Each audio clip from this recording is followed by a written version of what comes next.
전능하신 하나님은 언약의 하나님이십니다. 엘샤다이의 하나님이 여호와 하나님이시죠. 하나님은 전능하시기 때문에 우리가 생각하기에는 전혀 불가능해 보이는 일들도 얼마든지 약속하실 수가 있고, 또 언약에 영원히 신실하신 분이시기 때문에 그 언약을 기필코 지켜내십니다. 그래서 우리에게는 엘샤다이의 하나님을 믿는 믿음과 여호와 하나님을 믿는 믿음이라는 두 날개가 모두 필요해요. 하나님의 전능하심을 믿는 믿음은요, 하나님에 대한 어떤 사실을 긍정하고 또 확신한다라는 것인데, 대개 우리의 믿음은 여기서부터 출발합니다. 아브라함의 믿음이 그랬던 것처럼 말입니다. 사실 그 전까지는요, 우리는 하나님의 전능하심도 제대로 믿지를 못하지요. 하지만 어느 순간 우리의 믿음은 하나님의 전능하심을 거리낌 없이 긍정하고 받아들이고 은혜롭게 느낄 수 있는 그런 자리에 이르게 되는데, 여기서부터 우리의 믿음은 사실 하나님을 드디어 하나님답게 믿기 시작하게 되는 겁니다. 하지만 이 믿음은 또 반드시 하나님의 신실하심을 믿는 믿음으로 이어져야 돼요. 이때부터 우리의 믿음은 하나님의 성품과 인격을 믿는 하나님에 대한 신뢰가 되어집니다. 그래서 이때부터 우리의 믿음은 아주 견고해져요. 하나님 안에서 평안하고 담대해지지요. 예전에는 불안했는데 이제는 이상하게 불안하지 않습니다. 전에는 두렵던 것이 이제는 더 이상 두렵지가 않아요. 모두가 다 전능하신 하나님을 이제는 신실하신 나의 하나님으로 신뢰하게 되었기 때문에 일어나는 우리의 마음의 기적입니다. 하나님께서 이스라엘 백성들을 애굽에서 구원해 내시려고 하는 것은 이제 그들의 믿음을 여호와 하나님을 믿는 믿음으로부터 업그레이드 해주시기 위한 것이죠. 그래야 스스로 하나님의 뜻에 순종하는 하나님의 백성들이 될 수 있기 때문입니다. 여러분, 순종은 어디서 나옵니까? 믿음에서 나오는데, 그 믿음이라는 것이 하나님에 대한 어떤 사실을 믿는 믿음이 아니고 하나님의 성품에 대한 믿음을 의미해요. 여러분, 왜 순종이 어렵습니까? 내가 순종하면 나에게 어떤 어려움이 닥칠 것 같아서 순종이 어려운 거예요. 내 계산하고 순종하라고 주신 말씀이 서로 뭐가 맞지 않기 때문에 그런 거죠. 그럴 때라도 만약에 순종을 말씀하신 우리가 하나님의 성품을, 그 신실하신 성품을 믿을 수 있다면 우리는 그 불안함을 이기고 얼마든지 순종의 길로 나아갈 수 있는 것이죠. 하나님은 이스라엘 백성들은 이제 그저 하나님을 믿는 자리에서 하나님을 신뢰하고 하나님의 백성으로 살아가는 자리로 옮겨 놓으시기 위해서 출애굽이라는 구원의 사건을 허락하고 계신 겁니다. 12절에서 다 끝내지 못한 이야기가요, 28절부터 다시 이어지기 시작하는데, 13절부터 27절 중간까지 미리 하나님께서 출애굽을 완벽하게 마무리하셨다라는 내용이 나온 다음에 또다시 같은 이야기가 되감게 하듯이 뒤로 돌아가서 반복되고 있는 것은요, 아마도 우리가 이 세상을 그냥 닥치는 대로 겪어내며 사는 것하고 말씀을 믿는 믿음의 눈으로 미리 내다보며 사는 것이 얼마나 많이 다른지를 우리에게 알려주기 위해서인 것 같습니다. 여러분, 하나님의 말씀은 엘샤다이 하나님의 말씀이에요. 그렇죠? 그래서 그 말씀 속에는 이미 그 말씀과 일치하는 결과가 들어 있습니다. 자, 그리고 하나님의 말씀은 또 여호와 하나님의 말씀이기도 하죠. 그래서 하나님의 말씀은 그 말씀이 하나님의 입에서 나오는 순간 이미 성취된 것이 되어버립니다. 물론 우리는 무슨 일이든지 시간을 두고 그 시간의 흐름 속에서 차곡차곡 그 일을 겪어내면서 결론을 향해 갑니다. 그때까지는 우리는 결론을 볼 수는 없어요. 그래서 사실 인생은 자주 시험이 되는 것입니다. 하지만 여러분, 그럼에도 불구하고 말씀하시고 약속하신 분을 믿는 믿음으로 미리 내다보면서 살게 되어지면요, 그때 보이는 풍경이 완전히 달라지게 됩니다. 그것은 마치 망원경으로 멀리 있는 풍경을 앞으로 쭉 끌어당겨서 아주 큰 그림으로 자세히 보는 것하고 마찬가지예요. 그러면 하나님께서 약속하신 것이 지금 내가 경험하고 있는 현실보다도 더 뚜렷해지고 분명해지게 됩니다. 우리의 감각과 생각은요, 불완전하기 때문에 현실에 대한 나의 판단도 얼마든지 그릇될 수 있어요. 그렇죠? 여러분, 우리가 살면서 이런 일 정말 많이 경험하지 않습니까? 그 당시엔 이게 틀림없어, 이렇게 될 거야, 이게 맞아 라고 막 고집을 부렸는데 나중에 보니까 영 그게 아니라는 거죠. 왜 그렇습니까? 현실은 그대로지만 그 현실을 보고 평가하고 판단하는 우리의 지각이, 우리의 생각이 온전치를 못하기 때문에 그래요. 반면에 여러분, 하나님의 약속과 말씀은 어떻습니까? 그것은 전능하시고 신실하신 분의 말씀이기 때문에 전혀 그렇지가 않은 것이죠. 하나님의 약속과 언약은 절대로 틀릴 수가 없기 때문에 그걸 믿음으로 멀리 내다보면서 살아가는 사람에게는 언제나 미래는 환하게 열려있는 세상이 되는 것입니다. 28절을 보면요, 다시 이전 이야기를 이어가면서 여호와께서 애굽 땅에서 모세에게 말씀하시던 날에 라는 말씀으로 오늘 떼고 있는데, 그런 점에서 여러분, 이날은요 아주 결정적인 날이었어요. 이날 하나님의 구원은 본격적으로 두 사람을 통해서 시작이 된 겁니다. 하지만 여러분, 그래서 그날 이스라엘 구원은 사실 완성되어 있던 거예요.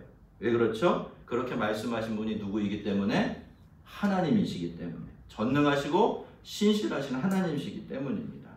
그래서 여러분, 하나님께서 우리에게 말씀을 하신다는 것과 우리가 그 말씀을 믿음으로 듣는 일들이 얼마나 중요한지 몰라요. 여러분, 말씀을 듣는 사람하고 듣지 않는 사람이 차이가 많습니다. 정말 많아요. 그 말씀을 사용할 줄 아는 사람하고 사용할 줄 모르는 사람 사이에는 정말 천지 차이가 나타납니다. 왜요? 말씀에서 세상이 나왔기 때문에. 말씀에서 현실이 나온 것이지 말씀이 현실을 설명하는 것이 아니기 때문에 그렇습니다. 그렇다면 뭐가 먼저이지요? 말씀이 먼저입니까? 아니면 현실이 먼저입니까? 당연히 말씀이 먼저가 될 수밖에 없죠. 그러니까 마치 꼬린 지점을 명확하게 보면서 달리기 경주하는 사람처럼 말씀을 듣고 그 말씀을 사용하는 사람들은 그런 삶을 살게 되는 겁니다. 모세는 여전히 자신의 못난 입 타령만 하고 있지만 하나님은 모세에게 내가 너를 바로에게 나처럼 되게 하고 네 형 아론을 너를 위한 대언자가 되게 할 터이니까 너는 그저 아론을 통해서 나의 말을 바로에게 전해서 이스라엘 백성들을 애굽에서 내보내게만 하면 된다라고 하셨는데, 성도 여러분, 이것이 바로 하나님께서 하나님의 일을 이루어 가시는 방법입니다.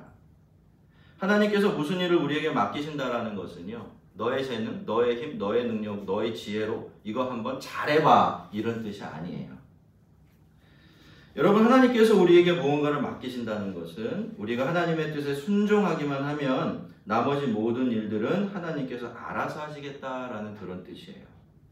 하나님께서는 그것을 전제로 하고서 우리에게 하나님의 일을 맡기시는 겁니다. 이 하나님의 일은 심지어 우리의 인생까지도 포함되어 있어요. 여러분, 성도는 어떻게 살아가야 합니까? 내 맘대로, 내 생각대로, 내 지혜대로, 내가 내 능력으로 내 앞가림하면서, 그건 믿음으로 사는 삶이 아니죠. 믿음의 사람들은 그렇게 살지 않습니다. 믿음의 사람들은 하나님께서 자기에게 주신 인생을 하나님의 뜻에 순종하면서 살아요. 나머지는요, 내가 하나님께로 해서 하라고 하신 대로 했으니까 나머지는 그냥 하나님께 맡기고 살아가요. 그래도 살 수 있을까요? 살 수 없을까요? 충분히 살아갈 수가 있는 거예요. 그렇게 살면 얼마나 간단하고 편한지 몰라요. 왜? 내가 걱정할 것이 없거든요. 내가 궁리할 것이 없어요. 아, 목사님 너무 무책임하고 게으른 거 아닙니까? 정말 그래요. 안 웃으시네. 굉장히 게을러지고 나태해집니다. 그런 것 같지만 그렇지가 않아요. 왜요? 하나님의 뜻을 헤아리고 그 뜻에 따라 살아가는 것만 해도 굉장히 쉽지 않은 까다로운 일들이 많이 남아있기 때문에 그래요. 그러나 삶은 단순해지죠? 명확해지는 겁니다. 뭐만 생각하면 돼요? 하나님께서 나에게 이 삶을 주셨고 이 삶을 나에게 주신 것은 이 삶을 하나님의 뜻을 펼쳐내는 장으로 사용하라 라고 하신 것 하나만 생각하면 되기 때문에 그렇습니다. 물론 두려울 수 있어요. 그렇죠? 내가 이거 정말 잘해낼 수 있을까? 이런 걱정이 될 수도 있습니다. 하지만 여러분, 정말로 중요한 건 뭐라고요? 내가 정말로 하나님의 뜻대로 하나님을 섬기겠느냐라는 겁니다. 다른 것은 그야말로 부수적인 것에 불과해요. 여러분, 하나님은 하나님의 일을 하십니다. 그것 때문에 우리가 맡은 일을 게을리하거나 나태해지면 안 되겠지만 하나님의 일은, 하나님의 뜻은 하나님께서 이루신다는 사실만큼은 절대로 변하지 않아요. 그런데 여러분, 하나님은 이렇게 모세를 바로에게 보내시면서도 그러나 내가 바로의 마음을 완악하게 하고 그래서 내 표징과 내 이적을 애굽 땅에서 많이 행할 것이지만 바로가 너희의 말을 듣지 아니할 터인즉 내가 내 손을 애굽에 뻗쳐 여러 큰 심판을 내리고 네 군데 내 백성 이스라엘 자손을 그 땅에서 인도하여 낼지라 라고 하셨어요.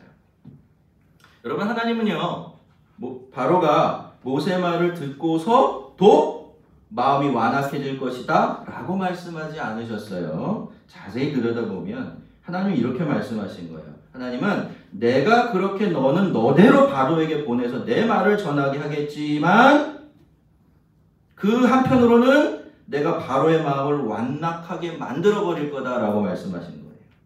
그것이 결국 바로와 애굽이 하나님의 더 큰 심판을 받는 이유가 되게 할 것이다 라고 말씀하신 것이죠. 여러분, 그렇다면 뭔가 좀 이상하지 않습니까? 그러면 하나님은 도대체 왜 모세를 바로에게 보내십니까? 그리고 하나님이 바로의 마음을 완악하게 만든 장본인이 된다면 하나님은 왜 그걸 가지고 바로에게 책임을 물으시죠? 왜 그것 때문에 이 애굽 사람들이 고통을 당해야 됩니까? 우리 이 문제 어떻게 풀어야 될까요? 여러분, 이 문제는요, 여기만 나오는 문제가 아니라 사실은 가룟 유다에게도 해당되는 이야기예요. 그렇죠? 예. 누군가가 예수님을 팔아야 됐다면 그 사람이 가룟 유다가 되었다고 해서 가룟 유다가 무슨 책임을 져야 합니까? 이 우리 사고방식이에요. 이 평면에서 살아가는 우리들의 사고방식인 것이죠. 사실 우리에게는 쉽지 않은 문제인 것이 맞습니다. 여러분, 우리는요, 다 이해할 수 없지만요, 다 알 수도 없지만요, 우선 우리는 하나님은 사람의 마음까지도 당신의 마음대로 하실 수가 있고 또 그렇게 하시는 분이라는 사실을 인정하는 자리에서부터 시작을 해요. 그러니까 하나님은 어떤 분이십니까? 우리의 마음을 부드럽게 하실 수도 있지만 반대로 완악하고 강팍하게 만들 수도 있는 분이 하나님이시라는 거예요. 맞습니까? 잘 받아들여지세요? 근데 여러분, 사실 이게 우리가 잘 받아들여지지 않든지 그렇든지 간에 우리는 이미 이 사실을 근거로 해서 살며 신앙생활을 하고 있어요. 여러분, 간혹가다 여러분이 성도로서 신앙생활하는 여러분 자신을 위해, 여러분의 마음을 위해서 기도하고 계시죠? 어떻게 기도하십니까? 하나님, 내 마음을 부드럽게 해주십시오. 그렇죠? 네. 반면에 하나님, 내 마음을 단단해지거나 강팍하지만은 마음으로 지켜주십시오 라고 기도해요. 여러분, 만약에 하나님이 우리의 마음까지도 마음대로 하실 수 있는 절대 주권자가 아니라면 그런 기도는 드리나 마나겠죠. 그리고요, 여러분 우리가 그런 기도를 드리면 하나님이 모르는 척 하십니까? 아니면 응답해 주십니까? 그렇죠. 그 은혜가 없었으면 우리 중에 누구라도 성도로서 살아남지 못했을 겁니다. 그렇지 않습니까? 하루에도 몇 번씩이나 믿음이 흔들리는 시험을 당하는 우리인데, 그렇죠? 하나님 앞에서 마음이 딱딱해지는 우리인데, 그런 우리가 하나님 앞에서 성도로 살아남았다는 것은 하나님이 거듭거듭해서 우리의 그런 기도를 들으시고 응답해 주신 결과 우리의 굳은 마음이 다시 연하여지고 우리의 단단해진 마음이 다시 부드러워지면서 지금 여기까지 왔다는 건 아니겠습니까? 그러니 여러분, 우리는 사실 이미 그 사실을 근거로 해서 이렇게 살며 신앙생활을 하고 있는 것입니다. 여러분, 하나님은 어떻습니까? 사람의 마음도 자기 마음대로 하실 수 있고 또 실제로도 그렇게 하시는 절대 주권자이십니다. 믿습니까? 네. 자, 그런데 오늘 본문을 보면 하나님께서 바로의 마음을 완악하게 하시는 것이 하나님께서 모세를 통해서 그에게 하나님의 말씀을 전한 다음에 일어나는 일로 되어 있어요. 이것을 볼 때 하나님께서 말씀을 가지고 우리의 마음에 역사하시는 방식이 이런 방식이다라는 것을 우리가 좀 발견하게 됩니다. 실제로 우리의 경험을 다시 뒤집어 보아도 사실 그것이 사실로 확인되고 있죠. 여러분, 마음이 부드러울 때 하나님의 말씀이 들립니다. 그렇죠? 그리고 그렇게 우리가 듣고 순종한 하나님의 말씀은 우리의 마음을 더 부드럽게 만들어주지요. 하지만 여러분, 반대로 우리가 듣지 않고 순종하지 않은 말씀들은 우리의 마음을 완악하게 만듭니다. 그러니까 말씀은 듣고 순종하면 플러스가 되고 듣지 않고 순종하지 않으면 본전치기가 돼야 될 것 같은데 실제로는 그렇게 되질 않는 겁니다. 그러니 하나님께서 내가 바로의 마음을 완악하게 하시겠다고 하신 것은 액면 그대로 받아들이면 내가 그렇게 만들 거야 라는 뜻도 될 수 있겠지만 하나님의 말씀이 사람의 마음속에서 일하는 방식이 그렇다라는 뜻도 될 수 있습니다. 그래서 여러분 하나님 앞에서는 듣는 마음보다 그 듣는 마음을 잘 지켜내는 일보다 더 중요한 것은 없어요. 말씀 앞에서는 본전이라는 것이 없기 때문입니다. 여러분 듣지 말아보세요. 반응하지 말아보세요. 제자리에 있을 수가 없습니다. 그렇죠? 우리는 제자리에 있을 수 있다고 생각하지만 그게 안 돼요. 왜요? 우리를 떠밀어내는 세파가 너무 강하고 사단의 시험도 막강하기 때문에 그렇습니다. 또 죄 쪽으로 기울기를 쉬운 우리의 마음의 본성도 한몫을 하고 있죠. 자, 근데 여러분 진짜 문제는요. 이렇게 완악해진 마음 그 자체가 아닙니다. 이 마음이 만들어내는 결과가 더 심각해요. 하나님께서는 내 표징과 내 이적을 애굽 땅에서 많이 행할 것이라고 말씀하셨는데요. 그렇게 바로의 마음이 완악해져도 하나님은 바로에게 하나님의 하나님 되심을 거듭거듭 증거하시겠다고 그렇게 말씀을 하신 거예요. 하지만 여러분 그러면 그럴수록 바로의 마음은 더 어떻게 됩니까? 더 완고해져 갈 겁니다. 그리고 그것은 결국 여러 번의 큰 심판으로 이어지게 되겠죠. 여러분 완악해진 마음의 문제가 뭡니까? 그것은 그 완악함이 그 고집스러움이 점점 더 악화되어져 간다라는 겁니다. 물론 자신은 그 사실을 잘 몰라요. 인정하려고 들지도 않아요. 자, 제가 한번 여러분에게 질문해 볼까요? 오늘 이곳에서 예배드리는 여러분 중에 내 마음은 참 강팍해, 완악해져 있어 라고 생각하시는 분 손 들어보세요. 내가 아무도 없을 줄 알았습니다. 왜냐면요 이게 정말 무서운 건데 여러분이 그렇다는 소리는 아니에요. 네, 여러분이 그렇다는 말씀은 아닙니다. 사람의 마음이 완악해지면 완악해질수록 자기 마음이 완악해진 걸 몰라요. 다른 사람은 다 죽게 되고 망하게 되었다는 것을 알지만 자기 자신만 몰라요. 나중에 그렇죠? 나중에 바로가 하나님의 심판을 받을 때 보면 그 모습이 그대로 드러나게 됩니다. 여러분 완악해진 마음은 거칠고 딱딱해져요. 선하고 올바른 것들에 대해서 점점 무뎌지고요. 자기 고집만 세워져요. 그러니 어떻게 됩니까? 어리석어집니다. 무엇이 자기에게 유익한지 제대로 분별해낼 수가 없는 거예요. 마음이 완악해진 사람은요. 아이러니하게도 자기가 세상에서 제일 똑똑하다는 착각에 빠지게 되는데 사실은 그 반대가 되는 겁니다. 아마도 그것은 마음이 완악해진 사람들에게 나타난 첫 번째 증상이 자기 자신을 객관적으로 보지 못하게 되는 것이기 때문인 것 같아요. 여러분 하지만 바로가 그렇게 완악해진 마음으로 하나님께 반항하고 대들어도요. 그가 할 수 있는 일은 사실 아무것도 없습니다. 바로는 절대로 하나님보다 클 수가 없죠. 하나님보다 힘이 셀 수도 없기 때문입니다. 바로는 결국 하나님의 거듭되는 재앙에 완전히 넉다운 될 겁니다. 두 손 두 발 다 들게 될 거예요. 하나님께서 내가 내 손을 애굽에서 뻗쳐 여러 심판을 내려 내 군대, 내 백성 이스라엘 자손을 그 땅에서 인도하여 낼지라 라고 이미 말씀하셨기 때문이에요. 성도 여러분, 하나님은요 절대로 하나님의 것을 남에게 빼앗기지 않으십니다. 하나님만큼 하나님의 것에 대한 집착이 강한 분이 없으세요. 그런데 이스라엘 백성들은 누구의 것입니까? 우리는 누구의 것이죠? 그렇죠. 하나님의 소유예요. 이스라엘 자손들은 그저 야곱의 후손들이 아닙니다. 바로가 그렇게 자기 마음대로 종으로 삼고 자기 것처럼 함부로 부려먹고 괴롭혀도 되는 그런 사람들이 아니라는 겁니다. 비록 그들이 그렇게 작고 연약하고 심지어 믿음까지 형편없는 사람들이었지만 그것이 그들의 가치와 존귀함을 결정하는 조건은 아닙니다. 이스라엘 백성들의 특별함은요. 그들 자신에게 있는 것이 아니에요. 그들이 이스라엘 자손이라는 사실이 그들을 특별한 사람들로 만드는 것이 아니었죠.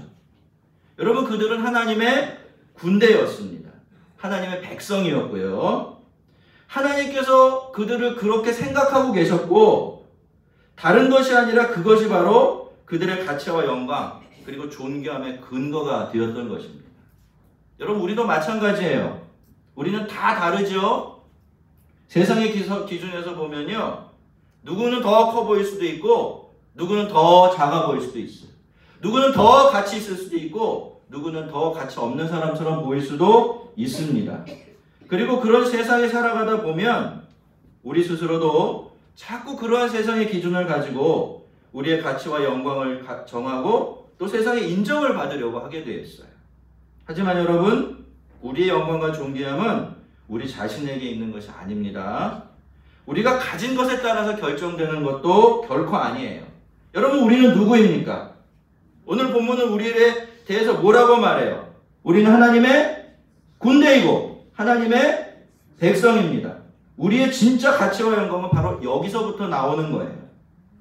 만군의 여호와 하나님께서 우리를 그렇게 보시고 계시기 때문에 내 군대 내 백성이라고 부르시고 계시기 때문에 그것이 우리의 진짜 가치가 되고 영광이 되는 것입니다. 성도 여러분, 우리는 하나님의 것입니다. 하나님의 군대이고요. 하나님의 백성입니다. 그래서 우리는 하나님께 특별하고요. 그래서 우리가 하나님께 특별하기 때문에 하나님은 결단코 우리를 포기하는 일이 없으십니다. 하나님은 우리가 만나는 모든 공경으로부터 우리를 건져 주실 것이고 그렇게 우리의 본향, 영원한 약속의 땅에 이르게 하실 것입니다. 늘 기억하시기 바랍니다. 우리의 기준은 나 자신도 아니고 세상도 아니에요. 우리의 기준은 누굽니까? 하나님이세요. 하나님이 나를 어떻게 보고 계시는지, 하나님께서 우리를 얼마나 귀하게 여기고 계시는지, 그것이 우리의 모든 것을 결정하는 조건입니다. 하나님께서 여러분에게 내 군대, 내 백성, 내 소유, 내 분깃이라고 말씀하실 때 얼른 아멘으로 응답하시기를 바랍니다. 아멘. 그렇게 이 복된 말씀을 여러분의 것으로 만드세요. 여러분, 제가 지금 여러분을 위로하기 위해서 드리는 말씀이 아니에요. 듣기 좋으라고 드리는 말씀도 절대로 아닙니다. 여러분, 이렇게 하나님의 눈으로 우리를 보는 것, 그것 자체가 신앙이에요. 그전까지는 우리가 하나님을 믿는 것이 얼마나 대단하고 복된 일인지 잘 몰라요. 왜 여러분 자꾸 세상의 것을 가지고 나를 평가합니까? 왜 세상의 기준으로 교회를 봅니까? 언제까지 그래야 되죠?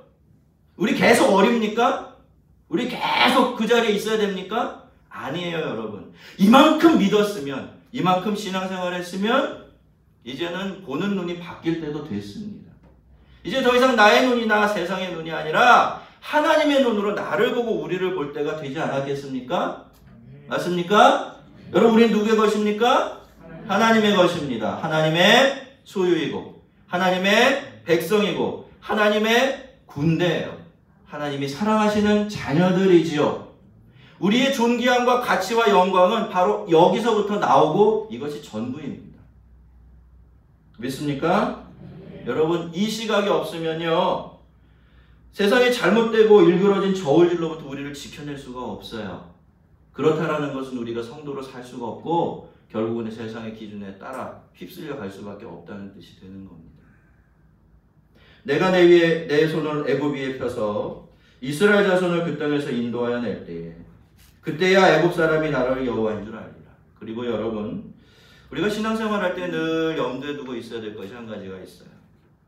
그것은 하나님은 출애굽을 통해서 하나님의 백성들에게도 하나님이 어떤 분이신지를 알려주셔야 하지만 세상에도 하나님의 하나님 되심을 알려주셔야 한다라는 거예요. 이스라엘 백성들만 하나님을 알면 되는 것이 아니라 애굽 사람들도 여호와 하나님을 알아야 하는 겁니다. 왜 그렇습니까? 이스라엘 백성들만 하나님의 것이 아니라 실제로는 온 세상 모든 것이 하나님의 영광을 알아야 하는 하나님의 소유물이기 때문이에요. 여러분, 하나님은 언제나 이 두 가지를 같이 챙기셔야 돼요. 그러니까 하나님이 무슨 일을 하든지 그것이 당신의 백성들에게 유익이 되고 은혜가 되고 복이 되고 구원이 되게 하는 동시에 세상에는 하나님의 영광을 드러내는 식으로 일하셔야만 하는 겁니다. 그럴 때 하나님의 섭리와 지혜가 발동이 되는 거예요. 근데 여러분, 우리가 이걸 알지 못하고 나만 생각하면서 신앙생활하면 어떻게 됩니까? 철없던 시절의 모세처럼 돼요.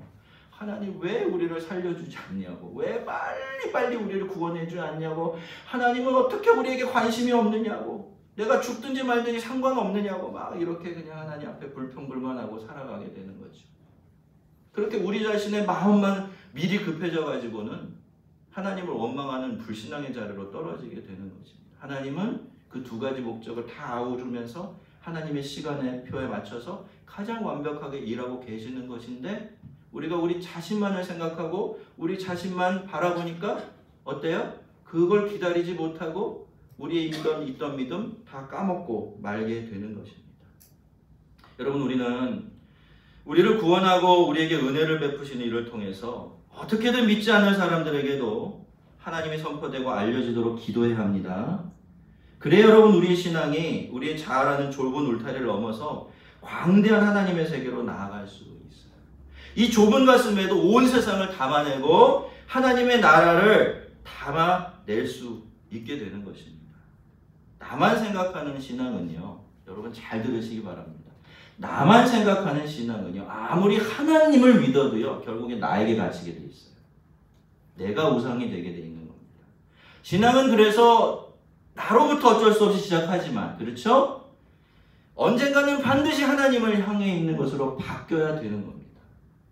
그래야 비로소 우리가 우리 자신으로부터 벗어나서 하나님이 약속하신 그 풍성하고 자유로운 세계로 나아갈 수가 있는 거예요. 여러분, 이제 모세는 더 이상 고집을 부리지 않습니다. 자기 안에 갇혀서 못한다고 안 하겠다고 뻗팅기지 않았죠. 모세와 아론이 여호와께서 자기들에게 명령하신 대로 행하였더라. 그들이 바로에게 말할 때 모세는 80세였고 아론은 83세였더라. 할렐루야.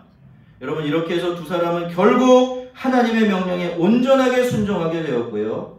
두 사람을 통한 하나님의 위대한 구원이 역사가 시작되는데요.